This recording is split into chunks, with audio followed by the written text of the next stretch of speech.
Cleanup efforts are still underway after yesterday's tornado damaged homes, businesses, and pulled trees from the ground. News 4's Hope Winter hears from people in Buffalo's Lower West Side as they pick up the pieces. This is the first time up close and personal that, you really thought your life might be at risk. James Carr and his wife were at their home on Prospect Avenue in Buffalo when they saw debris swirling toward them Monday afternoon. And we actually saw the tornado coming. My wife was on the rear deck and she quickly ran into the house shouting, "Go to the basement, go to the basement."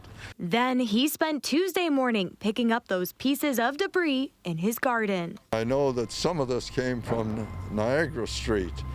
And I could actually see it as the tornado was approaching, taking the roof off that big building on Niagara Street, and it was unbelievable that it could, do that kind of thing. It seemed like out of nowhere the wind started, the rain started, and then things were flying off roofs, garbage cans were coming down, and I looked over and part of this tree fell off. For Robert Rush, he's left with a crushed railing and a crushed back end of his car when a part of a tree toppled down during the EF1 tornado. It looked like a movie outside, it was intense. We had people running in our house too that were out on their bikes, or someone got their car totaled right in the middle of the street because a piece of roof fell on it.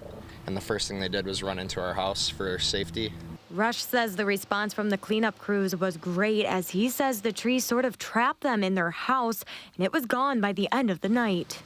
I was surprised how quick the response time was, actually. I think we lost power for only 2-3 hours maybe, and then they started at the end of the street, and by maybe 9 or 10 that huge tree that fell was all removed. The neighborhood is very cohesive. We hang together, and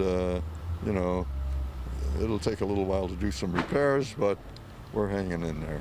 Now, despite all the destruction that's left behind in this block of Buffalo, thankfully no injuries have been reported at this time. For now in Buffalo, Hope Winter, News 4.